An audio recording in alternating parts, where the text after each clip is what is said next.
नमस्कार, मैं सुधीर कुमार और मैंने नया यूट्यूब चैनल लॉन्च किया है और इसमें हम 5 मिनट ही लोगों से संवाद करेंगे और अपनी बात को रखेंगे और लोगों तक पहुंचाएंगे। आज हम बात करेंगे इंडियन मिडिल क्लास की। और इंडियन मिडिल क्लास की बात करना इसलिए ज़रूरी है कि सबसे ज़्यादा कोरोना वायरस की इस महामारी में सबसे ज़्यादा अगर कोई प्रभावित हो रहा है तो यही क्लास प्रभावित हो रहा है। लेकिन इसका सांप्रदायिकीकरण हो गया है। इस क्लास में एक धार्मिक बैरियर ने जगह बना लिया है जिसमें डिवीज़न हो गया है। मिडिल क्लास में पूरी तरीके से डिवीज़न हो गया है और यह उस व्यवस्था जो इनको एक्सप्लॉयट कर रही है उस व्यवस्था से लड़ने के लिए यह सजग नहीं है, यह संगठित नहीं है। पूरे दुनिया भर में मिडिल क्लास आंदोलन, पूंजीवादी व्यवस्था के खिलाफ आंदोलन किए हैं और उनका नेतृत्व किया है। लेकिन आज सिचुएशन क्या है? आज सिचुएशन ऐसा है कि इंडियन मिडिल क्लास इस स्थिति में नहीं है कि वह पूंजीवादी व्यवस्था के खिलाफ लड़ सके। इसका पूरा जो वजह है यह है कि मध्य वर्ग ऐसा लग रहा है कि मानो मध्य वर्ग या तो डरा हुआ है या फिर इसको अपनी समझ नहीं है या फिर वह शोषण जो इनका हो रहा है वह एक्सेप्ट करने के लिए पूरी तरीके से तैयार बैठा है। और देखिए, यह अपने कास्ट, क्लास और रिलीजन्स को लेकर पूरी तरीके से पूर्वाग्रह से ग्रसित हो गया है और जिसके कारण इनका जो फ्रस्ट्रेशन है, यह पूंजीवादी व्यवस्था के शोषण के शिकार हैं। लेकिन इनका जो फ्रस्ट्रेशन है वो कहाँ निकल रहा है? इनका फ्रस्ट्रेशन निकल रहा है किसी दूसरे रिलीजन्स के लोगों पर, किसी दूसरे कास्ट के लोगों पर या किसी दूसरे क्लास के लोगों पे। और ऐसा नहीं माना जा सकता है कि एक ही धर्म में सारे लोग अच्छे हैं। नहीं, ऐसा नहीं है। सारे धर्म में अच्छे और बुरे लोग हैं। यह समझ लीजिए कि सारे धर्म में अच्छे और बुरे लोग हैं।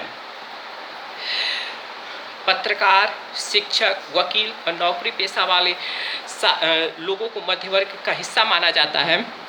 पूंजीवादी व्यवस्था ने इन्हें ऐसा जकड़ लिया है और ऐसे तरीके से नथ बांध दिया है जैसे गाय और भैंस को नथ बांधा जाता है और उनको नियंत्रित किया जाता है। उसी तरीके से मिडिल क्लास को पूंजीवादी व्यवस्था ने नियंत्रित कर दिया है। अब हम अगर देखें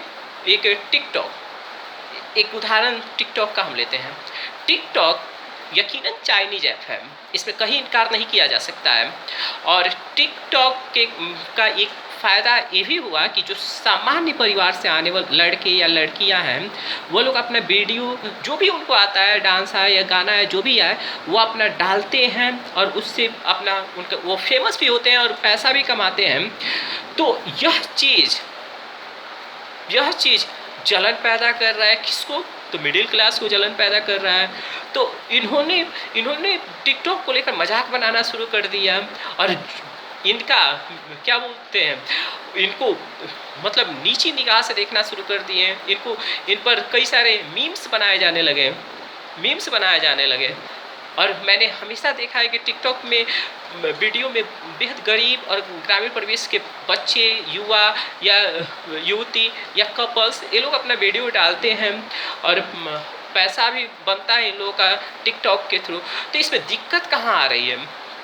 कई सारे लोगों ने चाइनीज ऐप के खिलाफ एक मुहिम, कैंपेनिंग शुरू कर दिया कि इसको अनइंस्टॉल कर दिया जाए। ठीक है, यकीनन ये चाइनीज ऐप है, अनइंस्टॉल कर दीजिए, स्वदेशी को बढ़ावा दिया जाना चाहिए।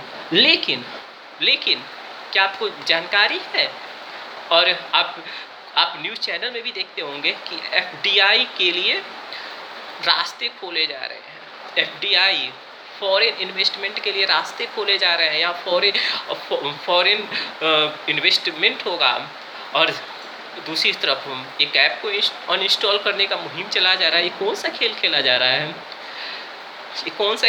जा रहा है? आप थाली बजाते हैं, दीप जलाते हैं, बहुत अच्छी बात है, सब कुछ अच्छी बात है। लेकिन क्या आप अपनी चिंताएं कर रहे हैं? EMI में आपको राहत मिली? नहीं मिली। आप बच्चों की फ़ी जमा करने का भी टेंशन है, सैलरी कम आ रही है, कई मिडिल क्लास लोगों की नौकरियां चली गई हैं। और यह ऐसा क्लास है कि वो या तो ठेला तो लगाएगा नहीं, या फिर फल सब्जी का लगा कर या कुछ छोटा मोटा धंधा तो करेगा नहीं, इसमें उनको शर्म महसूस होगी। हालांकि पिछले दिनों एक खबर मैंने देखा था कि जिसमें मिडिल क्लास मतलब कई सारे लोग कॉल सेंटर में काम करने वाले लोग हैं, वह नौकरी जाने के बाद भी अपना ठेला वाला लगाकर मुंह में मास्क लगा रहे हैं, पहचान में ना आए, इसमें मास्क लगाकर अपना बेच रहे हैं सामान, कुछ पैसा कमा रहे हैं, जो ठीक है, गुजर बसर करने के लिए अच्छा है। लेकिन क्या सब लोग ऐसा करने के लिए तैयार होंगे? नहीं होंगे। तो सरकार को राहत देना चाहिए था EMI में या दूसरे और भी कई सारी राहतें देना चाहिए, लेकिन इनको मिडिल क्लास को कुछ मिला नहीं।